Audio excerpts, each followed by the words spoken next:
Welcome to Manifestation Diaries, the podcast where we explore the transformative power of your thoughts, words, and beliefs to shape your reality. I am your host, Carolina. In this space, you'll find practical tools, inspiring stories, and mindful practices designed to help you realign, rewire limiting beliefs, and manifest a life of purpose and joy. This journey is about reclaiming your inner power, embracing faith, and remembering the answers you seek are already within you. Thank you for joining me. Let's manifest something beautiful together. Hello, friends, and welcome back to another episode of Manifestation Diaries. Today, I'm beyond excited to have someone truly special with us. Not only is she an accomplished jiu-jitsu coach, a competitor, a yoga instructor, and a sound bath facilitator, but she also has been my kids' jiu-jitsu coach for over 4 years now. So we first met at the studio where my kids train, and from the very beginning, I was drawn to her energy and the deep passion she brings to everything she does. Please welcome Nicci Benavides to the show.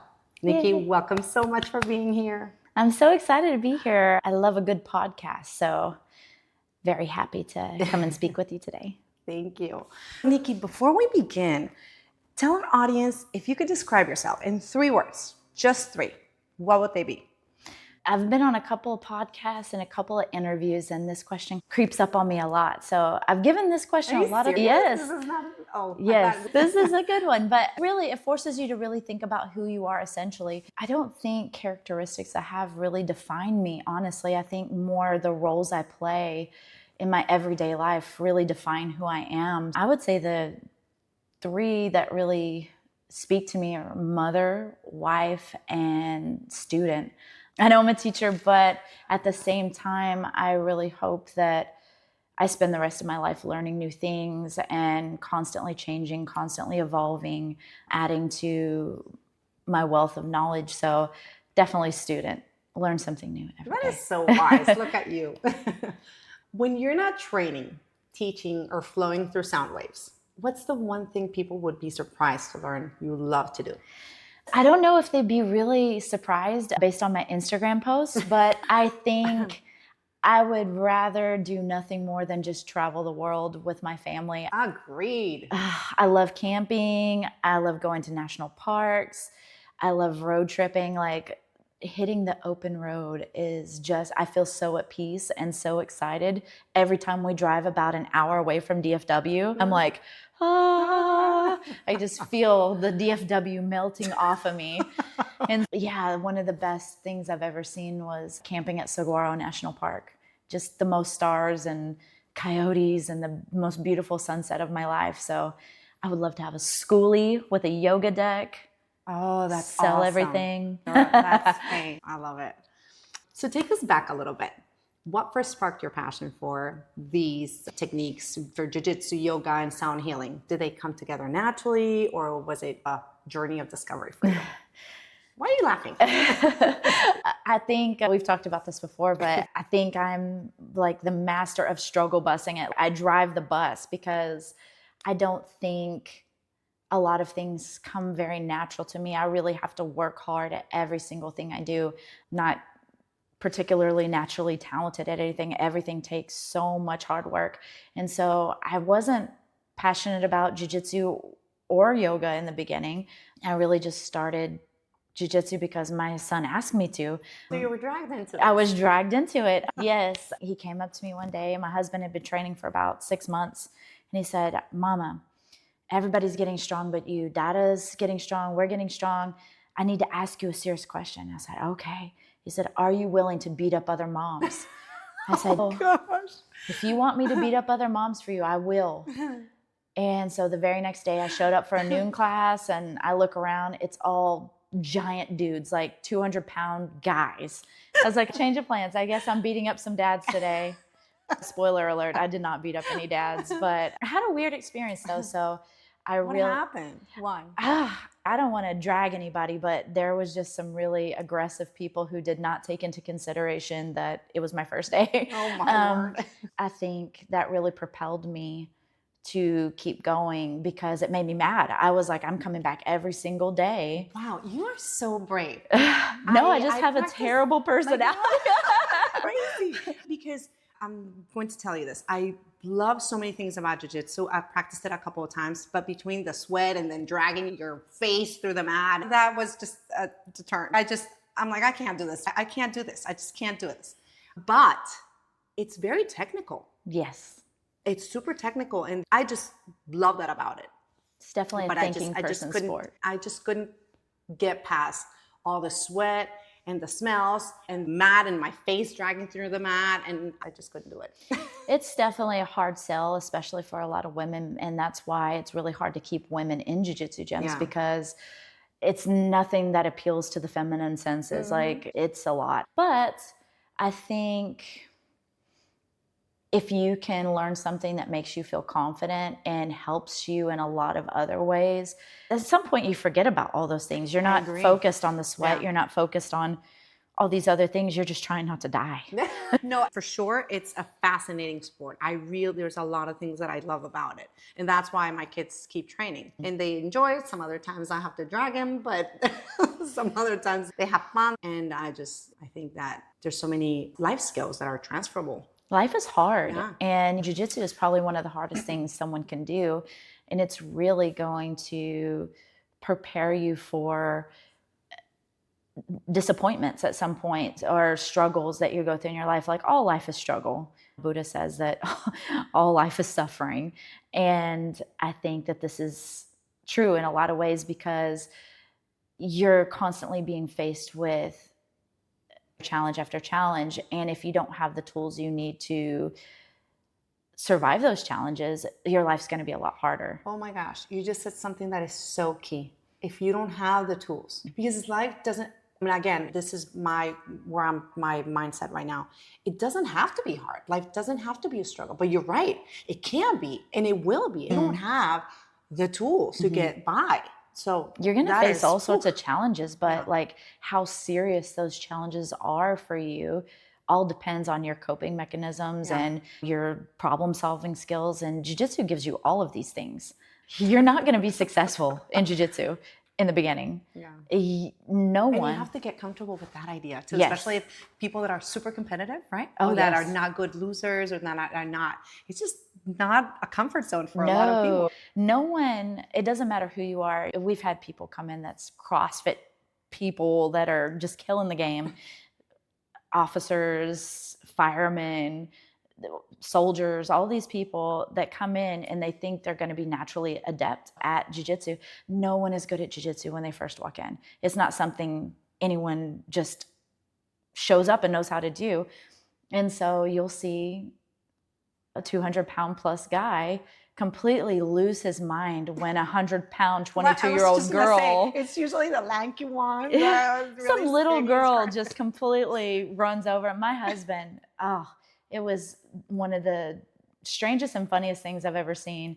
He's always been in sports. He's very athletic. He's very strong, very healthy. His first week of jiu-jitsu, maybe she weighed 115 pounds soaking wet. Submitted him probably like 15 times in a round. Well, that's jiu-jitsu for you. Yes. I believe it. Definitely a humbling experience. Yes, that is jiu-jitsu. You have to come to terms with those things in jiu-jitsu, which you don't really get that opportunity in life a lot, to really be faced with all your inadequacies, face them, and have to be okay with it.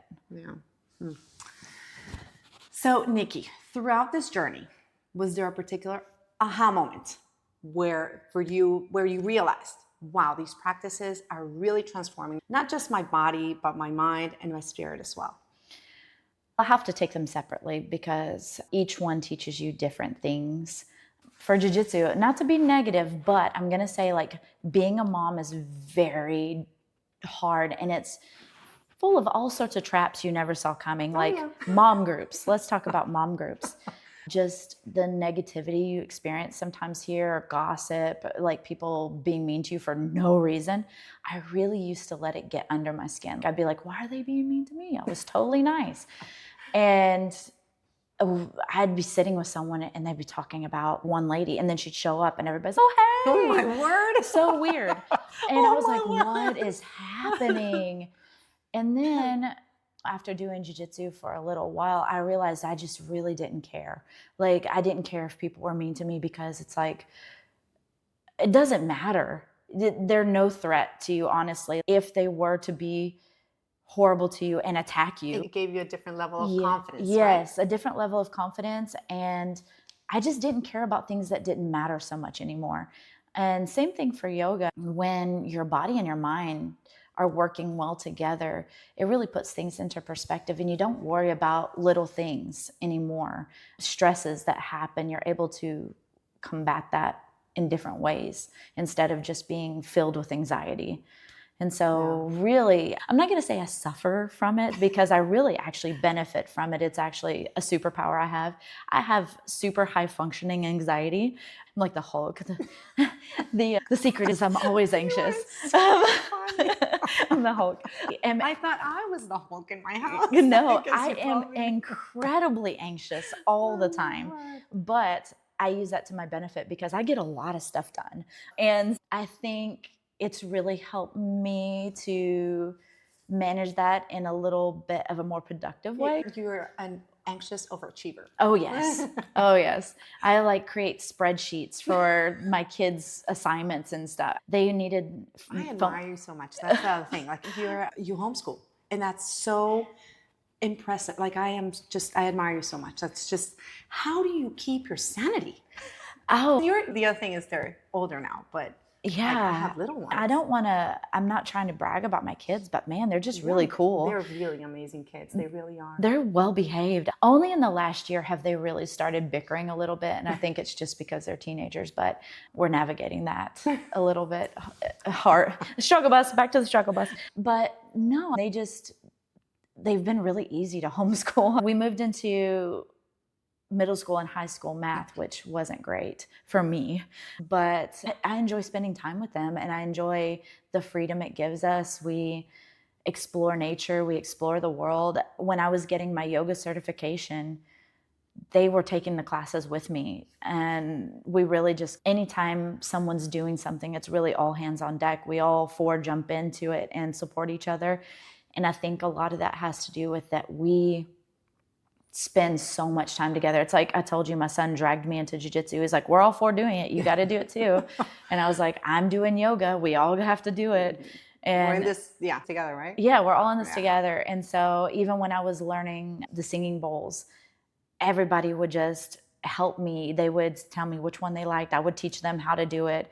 And so I think having that time together has been such a blessing, just being able to see them grow and truly knowing who they are as people. Any experience they have, they immediately come and tell me, and we can talk about it. And I really have the opportunity to guide them in ways I never dreamt of. It's been amazing. Next year, they're going to try a charter school. Are they really? Yeah, they're going to try a charter school because now Bastien, my older son, is in high school. He's going to be in high school. He really just wanted to try sports, different sports than the ones we do, obviously. Mm-hmm. And I was like, sure. I mean, anything you want to do, I'll obviously support that. And my little son was like, he can't go by himself, so I guess I'll go too. He's not too happy about it, but I think they'll like it. And if they don't, there's always the schooling and road tripping. Yeah, exactly. World schooling. Let's hit the road. Wow, that's just amazing. So let's talk a little bit about yoga. A lot of people think yoga is just about stretching or flexibility. Total misconception. But science actually shows it rewires our nervous system. Can you share from your experience how regular yoga impacts the brain and emotional health? So this is a wormhole because we're never going to get out of it. Wormhole? Rabbit hole? Some sort of hole. It's a hole. We're not getting out of it. So I think there's so many physical and mental benefits for yoga that you don't initially see, but a lot of research suggests and is actually proven that it just completely resets your body and helps it to heal. It puts you in a state to where your nervous system is functioning properly. Parasympathetic. Yes, sympathetic. Right? Yes. Where you're in that mode of relaxation. I was struggling to find that word at that moment, but that was the exact word I was looking for. Carolina with the assist. Thank you. I was sweating. I was like, what is the word? I saw you. Listen, here's the thing. I know my stuff, but I've had a lot of coffee today, and It's hard. So yeah, parasympathetic nervous system. And it, even if you're doing 5-10 minutes a day, that's going to change your overall health long term.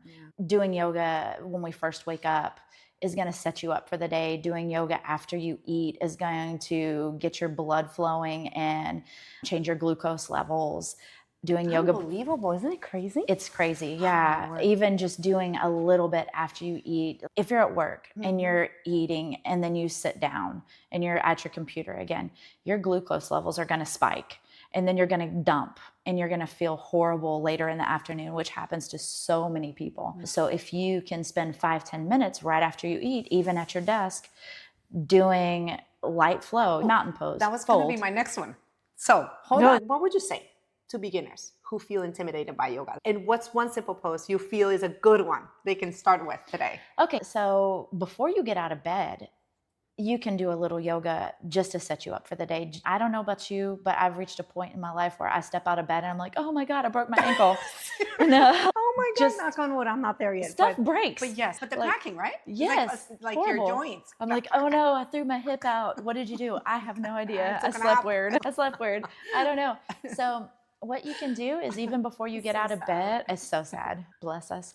You can do child's pose in bed and really just stretch out your hips and your back. And this is going to make you, the minute you step out of bed, feel a whole lot better. Pose is my favorite. It's such a great stretch. Absolutely. Hip opener, because really as you get older, you struggle with hip and knee issues, honestly.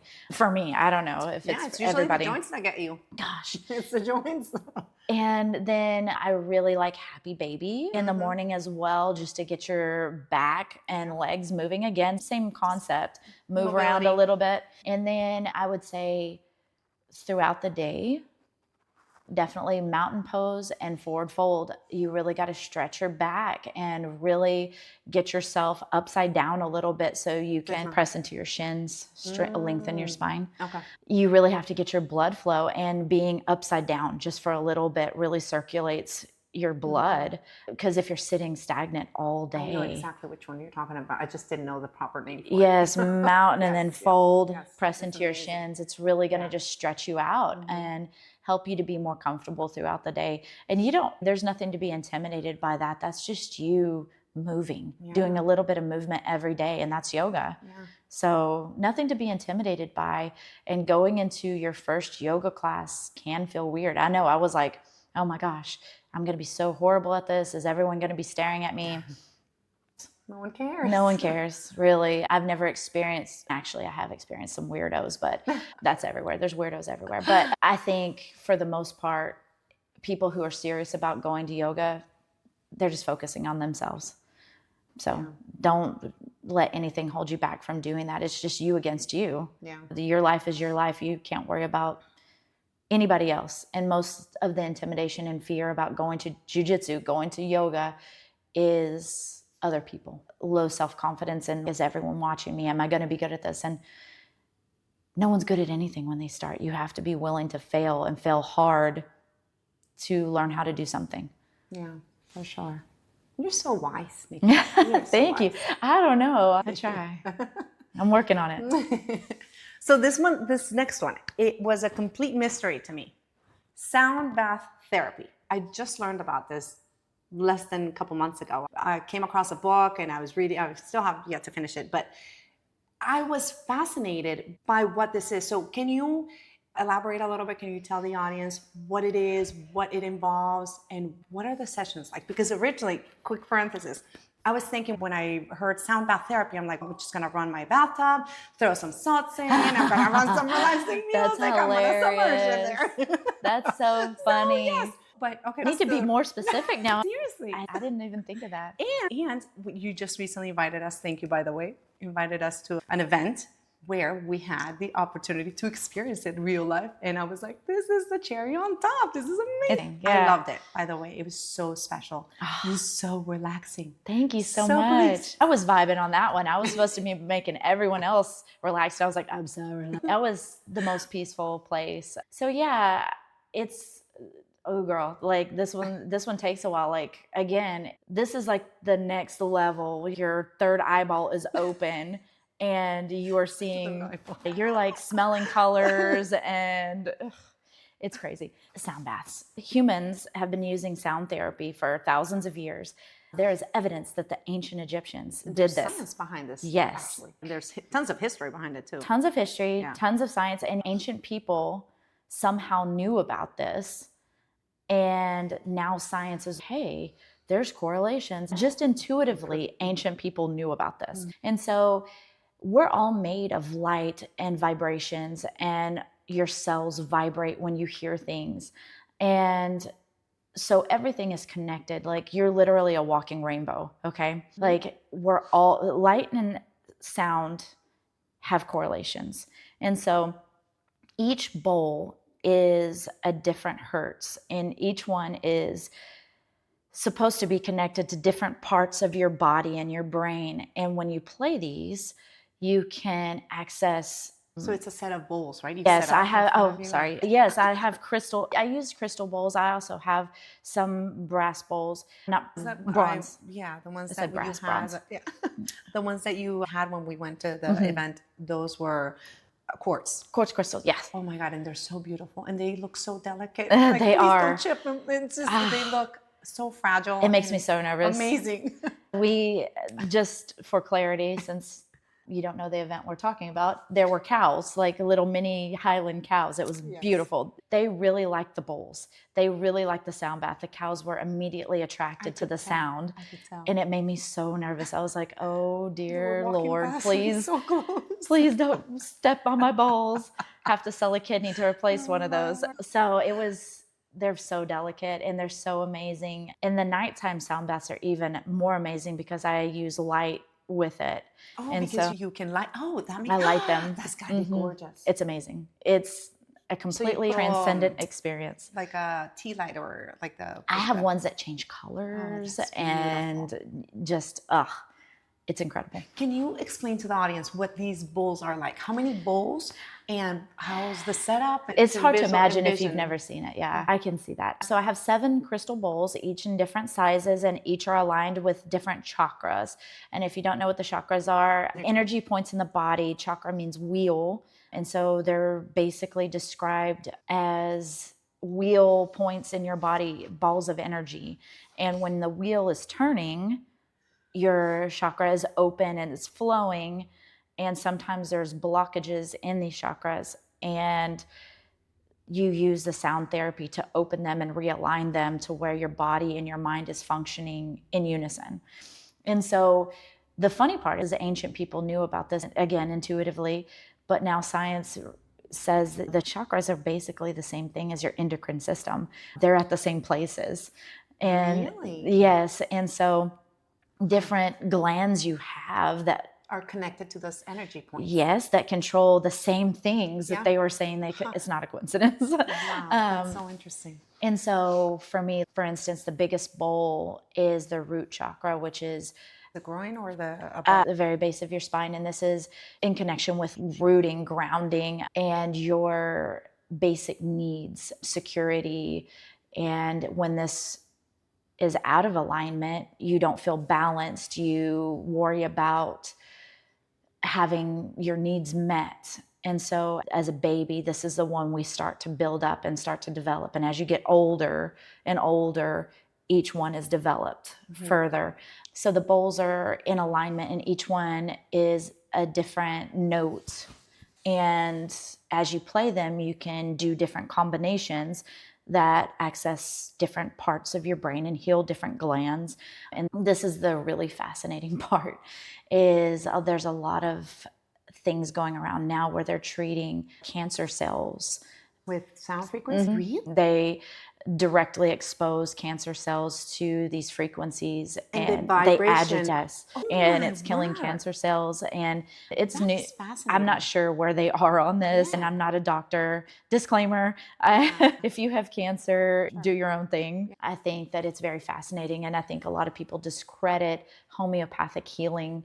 And our society has really gotten so accustomed to taking medications, and obviously it doesn't always work, or else we wouldn't have as many. The other thing is that, and the problem is that most of these medications, they don't cure anything. They just, it's like a little, it's helps a little bit with the pain, very superficially, but then you get side effects. And so then you have not one problem, but then you have 2 or 3 additional problems because it's causing a whole bunch of other problems. Yeah. Man, I can't even watch Hulu without them telling me about medications that make your eyeballs bleed and things like this. I don't want it. It's too much for me. But I think the food and medication will have to be another podcast because I could go forever on that one. Please, for sure. That's definitely. Let's hold that thought on that one because talk on that one forever. Oh, yes, absolutely. Okay, so let's address the elephant. It doesn't have to be the elephant in the room, but it could be to some people. When it comes to religious aspect and belief systems, I know some people listening might be wondering if practices like yoga or sound baths or even meditation could clash with their religious beliefs. And I completely understand. To some people, it might be an uncomfortable area. But I grew up as a Catholic. And today I'm a practicing Baptist Christian. And I know you, Coach Nicci, you're also a church-going Catholic. So we both come from faith-based backgrounds and understand the importance of honoring personal beliefs. But what would you say to someone who's curious about trying these wellness practices, but maybe feels a little bit hesitant because they worry it might conflict with their faith? This is a really good question. And I think a lot of people, I've experienced a lot of people who I've offered services to for free because I like to help my community. And there's been some kind of pushback from certain religious groups or schools or things like that see it as conflicting. I honestly had to find those things on my own. And really, it's been a personal journey through all different things. I did a lot of religious studies, all types of religious studies. And my personal opinion is that we live on this planet with billions of other people. I don't even know how many billions, a lot of people. So I feel someone doesn't have to be wrong. I think that spiritualism, religion, science, I think essentially they're all the same thing. We just see them in different perspectives. Absolutely. Science and religion walk hand in hand. It's like what I said, the ancients knew about these things. Yeah. And now they're like, oh yes, they have scientific evidence, like medical evidence that these things exist. Yeah. It's the same thing. You just see it from different perspectives. Everybody has a different way of viewing the world and taking in information. If your mind works in a very scientific, fact-based manner, that's okay. You can take in that information, as well as if your brain doesn't work that way, if you're very artistic or things in a very organic way, you can call it something else. It's all the same thing.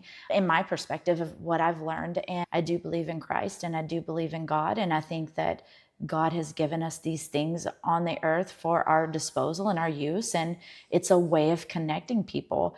We're children of God. We learn our world through different lenses, and God gives you these gifts and you give them back to other people. How they receive it is their own choice. If you receive it from a religious perspective, scientific perspective, that's your choice. Absolutely. It's the same information. And honestly, if you're looking at yoga, sound bath, jujitsu, all from a learning and physical perspective, it doesn't have to have anything to do with religion at all. Your faith has nothing to do with how you take care of your body and your mind. But you are ahead of the game here. I was just going to bring up something in regards to that. Sorry. I'm psychic. I'm psychic. Yes, you are on a roll. I was just going to ask, can these tools be viewed simply as ways to take better care of the body and mind? Absolutely. This is self-care and emotional resilience and just brings back peace and harmony. So this is going to be like, prepare yourself. It's going to get strange. And it doesn't have to compromise your belief system. I think if you're looking at how humans are designed, everyone sees violence or meditation or peace as foreign concepts, that these aren't natural states, that these are states you have to get yourself into, or they're bad, or they're unusual. Everyone has different opinions, but the human state, like our ancestors were warriors, our ancestors were farmers, our ancestors were hunters and gatherers. We are naturally designed to be both violence and peace. We walk hand in hand. Ancient humans had a connection to the earth. They had a connection to the animals they were eating and using for wool and all these things. We've become so disconnected from nature. That's why I feel like so many people feel stuck in their lives. They feel frustrated. They feel unfulfilled, underwhelmed, because you really have to have outlets for these energies that come naturally to you. And that's why jiu-jitsu is so great. You look at the history of jiu-jitsu. Jiu-jitsu was the hand-to-hand combat of the samurai. And think about Japanese culture. Yeah. Ancient Japanese culture walks hand in hand with violence and peace. Yeah. It all comes natural. Violence sometimes breeds peace. You have to have an outlet for these natural instincts. A healthy outlet, obviously. Sure. You're not going to go commit violence. It's a crime.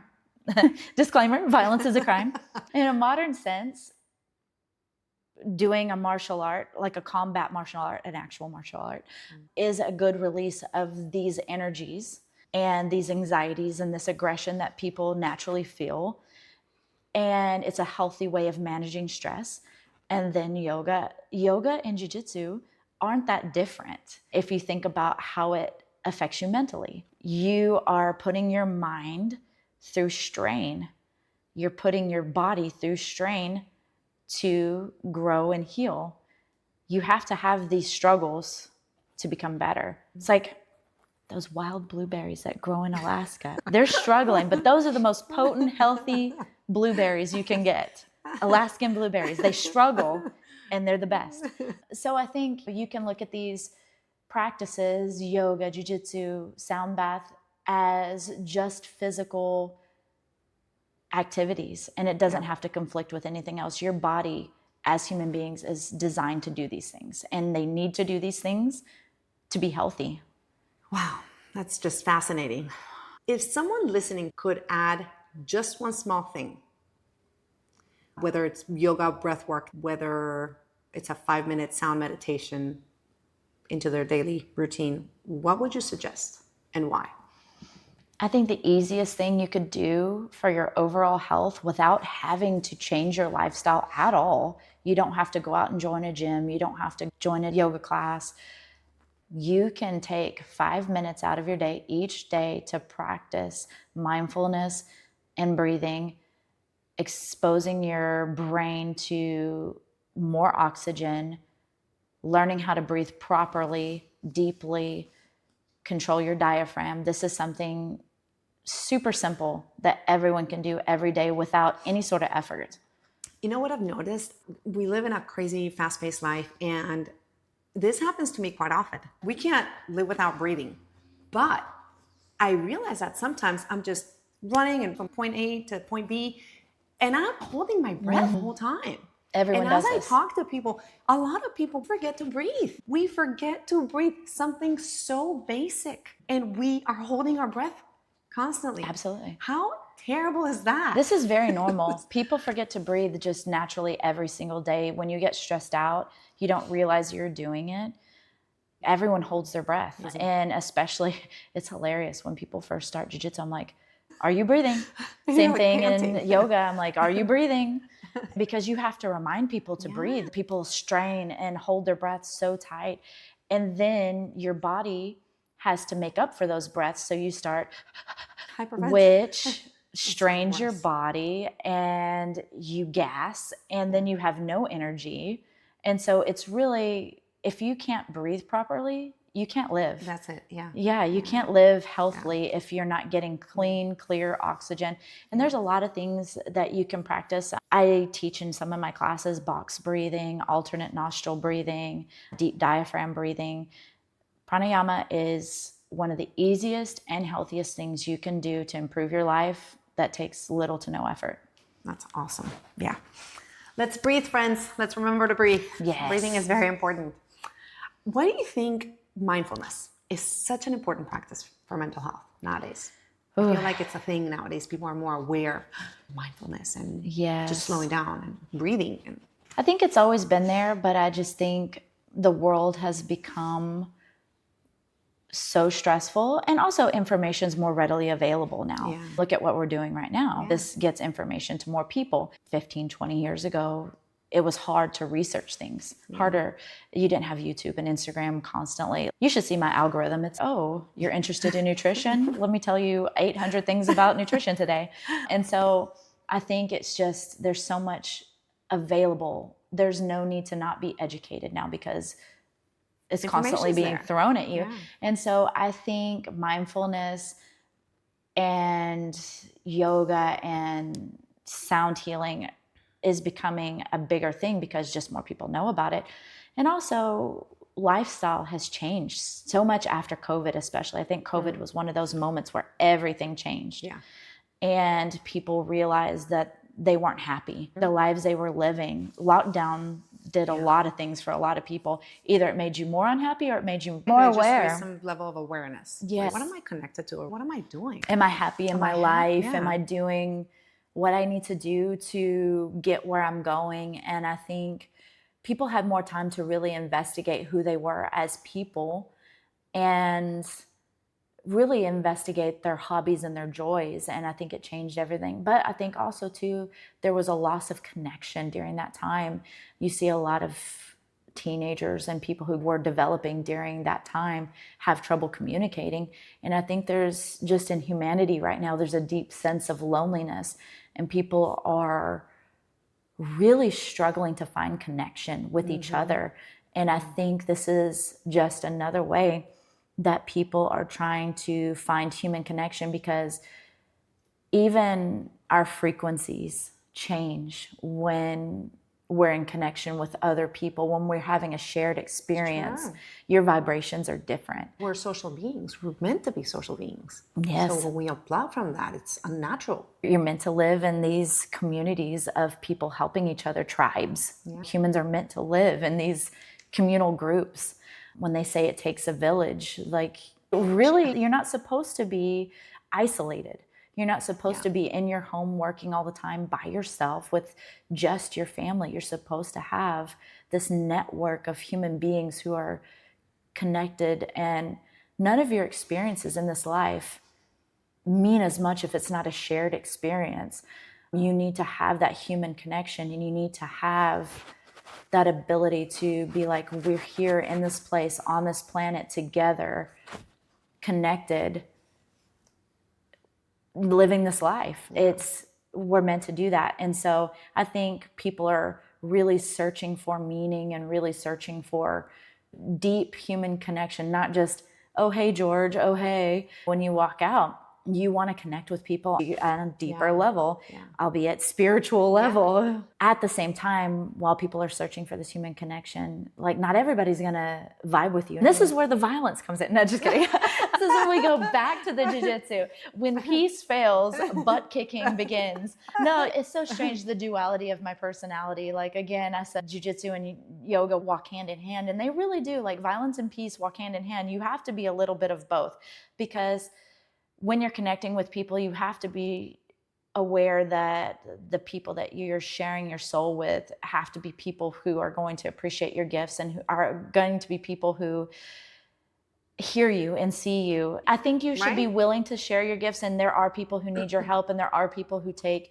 extra time to warm up to what you're trying to give them. And there's some people who tell you no. And if you feel in your heart and you feel called to reach out to these people and really give, at the end of the day, people have to be willing to accept what you're giving. Yeah, I do. I'm a firm believer that God gives you gifts so that you can give them back. You're God's instrument a lot of times, and you don't even know sometimes where you're being placed and what you're being given until someone is put in your path that you feel deeply that you are meant to be in that person's life and give back to them. And I definitely feel that whatever you believe in, God, the universe, Mother Nature, whatever it is, speaking through you. And it's an amazing thing to be able to do that. But you definitely have to be aware. Since this is a mindfulness and meditation podcast, do you have a story of manifestation for us that you can share with us? And have any of these techniques helped you with that? in any way? Story of manifestation. Yeah.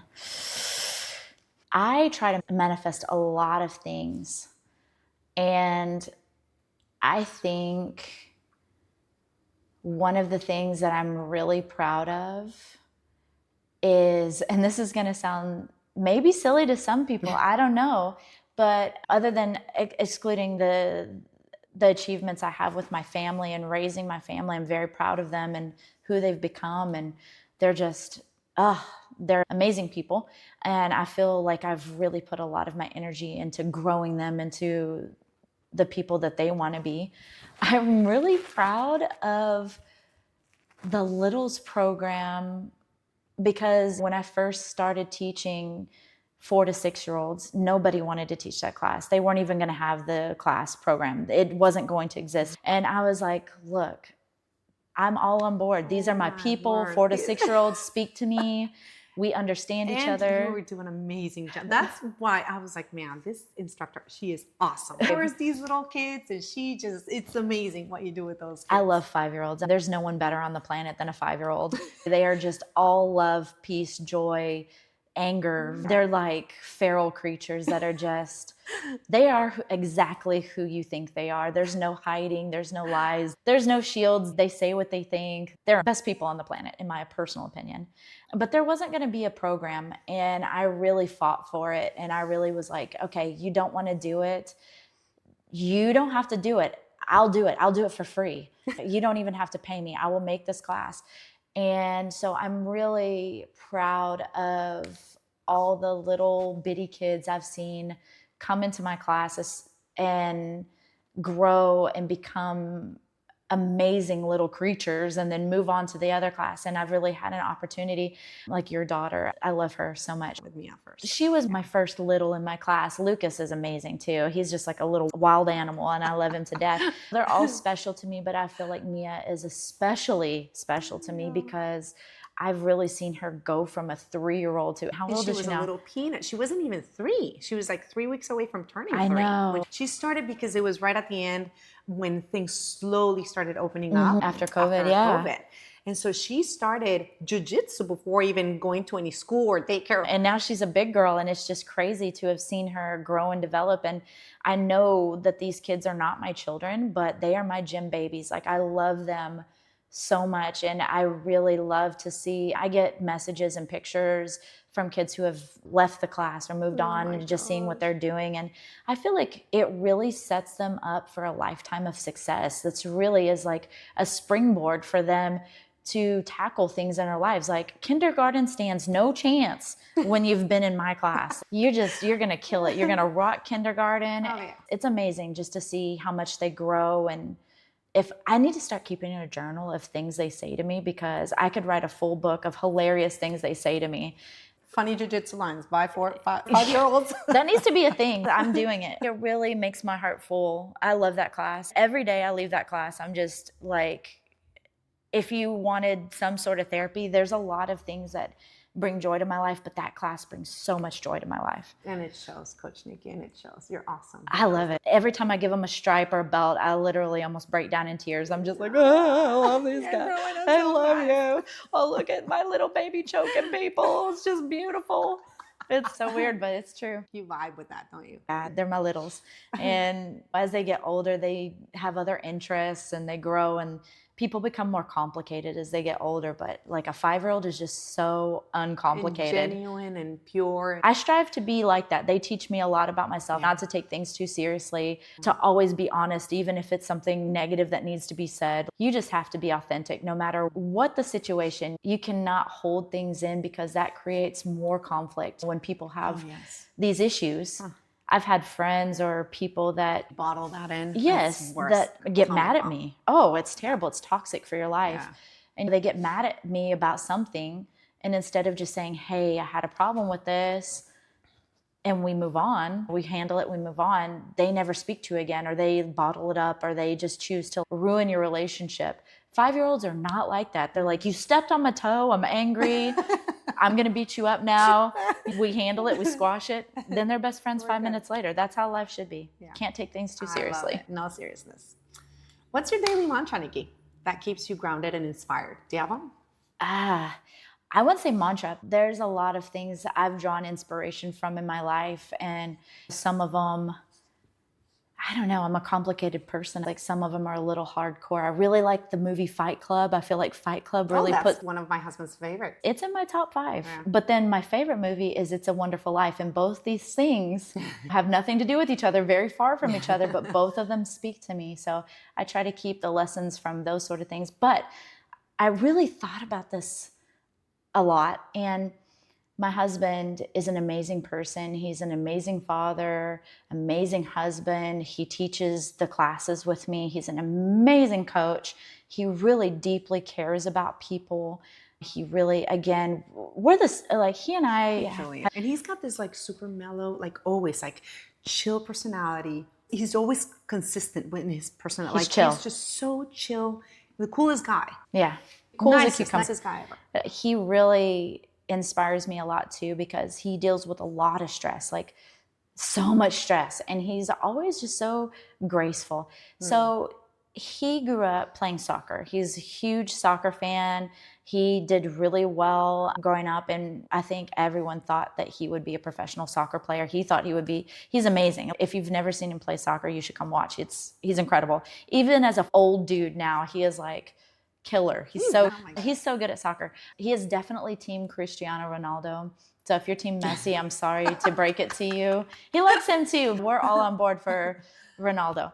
And one of the things that he always says is, my husband says this constantly to our boys, and it's really been, as he's pounded it into them, he's pounded it into me. And it really, anytime I'm struggling, I think about this. He says, hard work beats talent, always. Like I said in the beginning, I'm not naturally talented at anything. I'm not sporty. I'm not physically coordinated at all. And here I am, a coach for the most physical activities you can possibly do that require the most coordination. And it's crazy. I never would have thought that I would be in this position, but I am not naturally talented. I have to work 3 times as hard as most of the people around me who are naturally sports inclined, naturally physically inclined, strong, fast. I'm not strong. I'm not fast. I have to do the technique 100 times to get it, but I'll do it 105 times because I'm annoying. It's so funny. I never took you for I thought. Like you just seem like you get it. No. I'll practice things at home just so I don't look dumb in class. Like I was really bad at one of the warm-ups, and the coach was like drilling me. And I was like, okay, I'm going to go do this at home every night just so I don't look dumb when I come here. And I came back, he's like, oh, you got it. And I was like, yeah, it's easy. And so I'm just that good. No, but I did it at home like 8 million times. I am such, again, high functioning anxiety. Yeah. I'm such, like if I'm not good at something, I will really torture myself until I am good at it. And so him saying that over and over again, like hard work beats talent, I really hope my kids internalize that, because you don't have to be good at something. You don't have to know what you're doing at all. And again, in jiu-jitsu and yoga, you are not going to be good at it. You have to be okay with that. You have to be okay with it being embarrassing. You have to be okay with failure and other people being way better at things than you. Because if you're not, you're never going to do it. You're going to quit. You're going to try it and hate it and never go back. You have to be okay with absolutely. Or if you're a little bit dyslexic being like terrible. me, I'm like, oh, wrong arm, wrong leg. Oh, I'm the other one. Oh. This is another side, like just something that you should probably know about me. And this speaks to my personality. Absolutely. I'm very dyslexic. Did not know that. I went through resource all through school. I was taken out of resource and then put back in because they were like, okay, you're super dyslexic. I didn't register with a learning disability in college at all. I refused to register because I did not want them to give me any special treatment. I had at UNT, I didn't take my math at UNT, just so you know. I took it at community college, so it would not affect my GPA. I made straight A's because I studied 5 times as much as other people. I taught myself how to study so that I could take the regular test. I could do all the regular stuff with no modifications to my education because I did not want it to hang over me. Back then, there's a lot of different ideas, different opinions about learning disabilities and things like that. I don't even think you're allowed to say learning disability anymore. You're not allowed to say that. When I was growing up, that's what it's called. And there's just such a negative connotation to the word disability. So I was like, no, I'm going to work twice as hard as everybody else just so I don't have to do that. That's been consistent with me for sure. Hard work beats talent. You work harder. Nicci, you're exceptional. Thank you. You're so flattering. I feel embarrassed. No, because you just pushed through. That is so impressive. So much easier to be intimidated. Nope, not for me. But you just take the bull by the horns. I think people grow up differently. The way I grew up, that's a story for another day. You can't back down. You have to push forward or you die. There's no option. You can't let things get in your way. If you want something, you have to make it happen. No one's going to do it for you. There's no breaks. There's no easy paths. For some people there are, but I didn't grow up with any of those breaks. I didn't grow up with any of those options. My dad didn't pay for college. If you want something, go get it yourself. You have to get it yourself, and you have to be in control of your own destiny. And I think for me, lack of control is what drives me. Adversity drives me. I'm like that nasty little weed that cracks the concrete. I'm like, oh my word. Like, yes, you are. Yes, you are. I'm like, man, you're going to try to stop me. I'll crack the concrete and keep growing. Oh, I'm bad at this. Me. You're mean to me. It's not working. You don't like how I did it. Watch me do it 10 times harder. I don't know. You got to keep moving. Before we wrap up, I want to remind our listeners that Coach Nicci's passion right now is sharing her incredible wellness techniques through private group sessions and exclusive events. Whether it's jujitsu or breath work and movement or sound healing, you're in for something transformative. If you're looking to host a private event or just gather your favorite people for a powerful healing experience, Nicci's your go-to person. I'll drop her links in the show notes so you can reach out and book your session. Nicci, thank you so much for sharing your wisdom and your energy with us. I am so grateful, and this has been so much fun. And to everyone listening, remember, wellness isn't a destination. It's a way of being. Stay curious, stay open, and let's keep manifesting something beautiful together. Till next time. Thank you for listening to Manifestation Diaries. If today's episode inspired you, don't forget to subscribe and share with those you love. Remember, you hold the power to create your reality. One thought, one breath, one intention at a time. I can't wait to see you here again next week for more tools, stories, and magic. Until then, keep believing and keep manifesting.